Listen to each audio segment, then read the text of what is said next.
अस्सलाम वालेकुम व्यूअर्स, कैसे हैं आप सब। उम्मीद करता हूँ सब खैरियत से होंगे। तो व्यूअर्स, आज का जो मेरा उन्वान है वो फ्री मैसन्स और इल्यूमिनाटी पे है। ये दो ग्रुप ऐसे हैं जो इस टाइम पूरी वर्ल्ड को कंट्रोल कर रहे हैं। तो इनका रोल क्या है और ये किन लोगों को टारगेट करते हैं और ये किन लोगों को इनडायरेक्टली करते हैं और हमें कैसे इनडायरेक्टली कर रहे हैं। बेसिकली वर्ल्ड जो है ना, वर्ल्ड के अंदर जितनी भी चेंजिंग आ रही है फैशन को लेके, ये सब कुछ तो ये इन्हीं को कर रहे हैं। बेसिकली दोनों शैतानी ग्रुप हैं। और दूसरी बात ये कि ये लोगों का बेसिकली टारगेट जो है ना, हम लोगों को गुमराह करना होता है कि हम लोग एक अल्लाह को छोड़ के इनको खुदा माने। तो इनका बेसिकली मकसद ये है और खुदा को अल्लाह से हमें दूर करना है इनका मकसद। कुछ लोग इन ग्रुप्स के बारे में जानते भी होंगे और कुछ में भी ना भी जानते हो। तो आज हम इसके बारे में डिटेल में बात करेंगे और एक ऐसा वाक्य भी शेयर करेंगे जो कि रियल एग्जिस्ट करता है और वो उस बंदे ने खुद अपने मुंह से बयान किया था इस वाक्य को। तो चले बात करते हैं पहले ये फ्री मैसन्स और इल्यूमिनाटी की ये करते क्या है और ये किस तरह से हमें कंट्रोल कर रहे हैं। बेसिकली जितने भी इस टाइम इंडस्ट्रीज हैं, जैसे फैशन हो गया, सिंगिंग हो गया, मूवीज हो गई, ठीक है, और सोशल मीडिया हो गया, सबको यही कंट्रोल कर रहे हैं। हद तक कि ये लोग जो गाने बन रहे होते हैं ये खुद उन्हें बताते हैं कि भी आप लोग गाने में ये लफ्ज डालें और इस तरह के सीन डालें। और मूवीज के अंदर भी सेम यही चीज करते हैं, यही लोग बता रहे होते हैं कि आप लोग ये करें, ऐसे करें, वैसे करें। तो ये सारी चीजें जितनी भी हम देख रहे हैं, हॉलीवुड बॉलीवुड सब कुछ, जितने भी मूवीज ड्रामास सब कुछ यही लोग कंट्रोल कर रहे होते हैं। तक ये लोग खुद सामने नहीं आते, बैकवर्ड पे हमसे कर रहे होते हैं। इन लोगों ने बंदों को टारगेट किया होता है और उनको बहुत ही ज्यादा शोहरत देते हैं। ये उनसे डील करते हैं, ये उनकी डीलिंग होती है। और जो लोग इनकी डील से वो साइड पे होते हैं या तोड़ते हैं इनकी डील को, तो वो उन्हें मार देते हैं। ये या तो अपने जिन्नात के थ्रू मार देते हैं या तो फिर ये अपने शैतान के थ्रू मारते हैं। मतलब कि किसी तरह से इनको मरवा देते हैं जो लोग इनसे हटते हैं। तो आप लोग एक वाक्य भी शेयर करता हूँ जो कि रॉजर मार्न्यू का था। तो वो था एक नेवी का एक सोल्जर था। जब वर्ल्ड वार सेकेंड हुई तो अमेरिका ने इसको जीत लिया। उसका जो कमांडर था चीफ, तो वो उससे बड़ा खुश हुआ उसकी परफॉर्मेंस से। तो उसने कहा कि चलो आज तुम्हें मैं एक ऐसी जमात से, ऐसे लोगों से मिलवाता हूँ कि जो लोगों की ख्वाहिशात पूरी करते हैं। तुम हमारे साथ उस जमात में चलो, तुम भी जो मांगोगे तुम्हारा पूरा होगा। वो कहता अच्छा। कहता वो ना हंसने लग गया। कहता तुम डर रहे हो? तो कहता नहीं, मैं डर नहीं रहा, तुम आपकी बेवकूफी पे मैं हंस रहा हूँ कि ऐसा तो पॉसिबल ही नहीं है, कैसा हो सकता है। तो बेसिकली वो था भी नॉन मुस्लिम ही। तो कहता नहीं, ऐसा पॉसिबल है, तुम अगर यकीन करो तो आप आज आज शाम को आओ तो तुम खुद देख लोगे। कहता चलो ठीक है। तो पहले उस पर हंसने लग गया, तो उसने उसको फिर उससे फोर्स किया, तो वो मान गया उसकी बात को।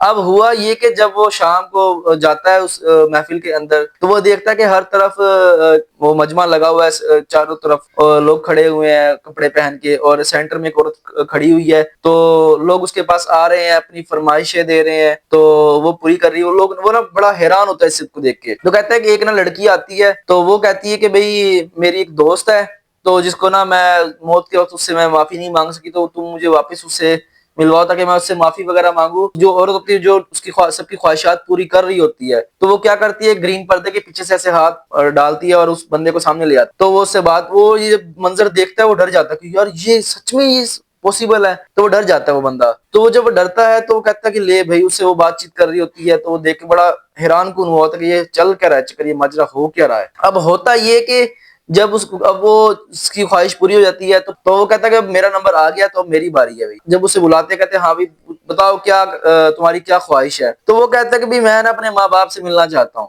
तो वो कहता है अच्छा ठीक है, ये कोई बड़ी बात नहीं है, आपके माँ बाप से आपको मिलवा देते हैं। तो अब होता ये कि वो वही औरत पर्दे के पीछे हाथ डालती है, तो हवा से चलती है, तो वो ना उसके सामने ले आते हैं उसके माँ बाप को। वो डर जाता है, एकदम से हैरान हो जाता है कि ये कैसे। तो वो ना उनसे जब बात करता है तो वो, तो ये सब बातें ना वो अपने एक इंटरव्यू के अंदर ही बता रहा होता है। तो फिर वो कहता है कि भाई जब मेरे माँ बाप सामने आते हैं तो फिर मैं उनसे बातचीत करता हूँ, तो सेम वही उनकी आवाज, वही सारी उनकी पर्सनालिटी, सब कुछ ईच एंड एवरीथिंग सब कुछ सेम ही होता है। तो कहता है मैं बड़ा हैरान हो जाता हूँ कि ये कैसे हो गया। तो खैर कहता वो मैं बातचीत करता हूँ, सब खत्म हो जाता है। तो कहता है वो होता ये है कि मैं ना आहिस्ता आहिस्ता उन ग्रुप्स के साथ बहुत क्लोज होने लग जाता हूँ। कहता है टाइम आता है कि ना, अब मैं एक फ्लोर पे जाता हूँ, तो कहता कि वहां पे बंदा मिलता है मुझे। तो कहता है वो बड़ा ही खूबसूरत टाई शाई लगाई होती है उसने, तो वो बड़ा ही अच्छा वेल लुकिंग लग रहा होता है। तो कहता है जब मैं उसके पास जाता हूँ तो कहता है आखिरकार तुम इस मुकाम पे आ ही गए हो कि तुम आज मुझसे मुझसे मिल पा रहे हो। कहता है वो बताता है कि कहता है तुम्हें पता है मैं कौन हूँ।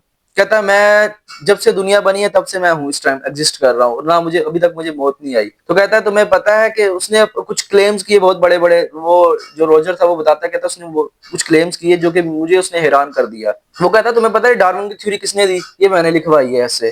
कहता है जो ये अब जो बाइबल लोग पढ़ते हैं, ठीक है, तो कहता है ये मैंने खुद लिखवाई है ये, ठीक है, मैंने ही सब लिखवाई है। कहता जो ओरिजिनल बाइबल थी वो तो अब है नहीं, जो ये अब बाइबल पढ़ रहे हैं बेसिकली ये मैंने खुद लिखवाई हुई ताकि लोगों का हट सके। तो फिर कहता है कि जो ये थ्योरी है कि जिसमें हम कहते हैं कि भी इंसान जो बंदर से बना है, कहता है ये भी मैंने ही लिखवाई है। तो कहता है उसने फिर क्लेम्स वगैरह की, सोशियोलॉजी और ये कुछ और बड़े बड़े क्लेम्स किए कि सब कुछ का फाउंडर मैं ही हूँ, तो ये सब कुछ मैंने ही किया ताकि मैं लोगों से दूर कर सकूं। तो कहता है कि जो ये इंसान बंदर से बना है, तो कहता है इसका मकसद ये था कि तो लोगों को एक खुदा से, अल्लाह से दूर किया जाए ताकि वो मुझे माने, तो वो खुदा को माने ना कि भी खुदा की वजह से हम अल्लाह की वजह से ये बने हैं। तो वैसा कहता है ये इंसान को दूर करना था। तो कहता कि अब वो ना ये सारी चीजें सुन रहा होता है, तो कहता है तुम्हें पता है कि ये जो पीछे सीनरी लगी हुई है, पिक्चर लगी हुई है, ये बेसिकली मेरी ही है। ये जो तुम देख रहे हो कि पीछे मेरे सूरज निकल रहा है, बेसिकली ये मैं ही हूँ। जब वो कहता है कि जब वो ना सारा डील वगैरह हो जाती है, तो कहता है कि ना मुझे ना बहुत खौफ आने लग जाता है। कहता है मैं उनसे भागता हूँ कि, तो फिर वो कहता है कि भाई अब आप लोग मुझसे, अब आप लोगों ने हमारी तंजीम को कर लिया ज्वाइन, या तो आप हमारा साथ दें अब, ये तो हम आपको मार देंगे। तो अब होता क्या है कि बेसिकली वो उसकी डेथ हो जाती है। जाहिर सी बात है, जैसे कि देखिए माइकल जैक्सन था, वो बहुत बड़ा फेमस था, मगर वो अब क्या आता है कि भाई वो एंड में क्या कहते हैं कि भाई मुसलमान होके मरा है, तो वो भाई ऐसे नहीं मर गया, वो उसे मारा गया, ठीक है, वो बिल्कुल उसके अंदर कोई इश्यू नहीं था, फिर एकदम से वो हुआ मर गया। जो ये एल्युमिनाटी और ये जो ये ग्रुप है ना, ये दो, तो ये बेसिकली इनके इनके पास सब कुछ है। ये जिन्नात के थ्रू हेल्प लेके बंदों को मरवा देते हैं, क्योंकि डायरेक्टली तो सामने नहीं आ सकते, तो ये इनडायरेक्टली सब कुछ कर रहे होते हैं। जो लोग इनकी डील से कट ऑफ होते हैं तो उनको मरवा देते हैं, और जो लोग इनके साथ चलते हैं ये इनको दुनिया की बहुत ही ज्यादा शोहरत देते हैं, सब कुछ अता करते हैं, जो जो लोग कहते हैं सब कुछ इनको मिल रहा होता है। तो आप ये देखें जितने भी एकदम से सामने चीजें आती हैं, तो वो बड़े बड़े जितने भी एक्टर्स हैं, तो ये डायरेक्टली इनके साथ लिंक हुए होते हैं। तो ये जितने भी फैशन इंडस्ट्रीज के हो गए, बॉलीवुड हो गए, जितने भी हो गए, इनके जितने भी है सब कुछ इनको ये कंट्रोल कर रहा है। तो अब बेसिकली बात ये है कि हमें चाहिए कि हम लोग इन सब चीजों से दूर रहें। हम जितना भी हमें देखिए हमें नॉलेज होगी इन सब चीजों के बारे में, ताकि हमें अवेयरनेस होगी, तो हम फिर ही दूर रहेंगे। जब हमें पता ही नहीं होगा ना, तो फिर हमें मोरों की तरह हमें यूज किया जा रहा होगा। तो व्यूअर्स, मैं उम्मीद करता हूँ आप लोग को मेरी वीडियो अच्छी लगी और इन्फॉर्मेटिव लगी होगी। तो इंशाल्लाह नेक्स्ट वीडियो मिलेंगे, तब तक के लिए अल्लाह हाफिज।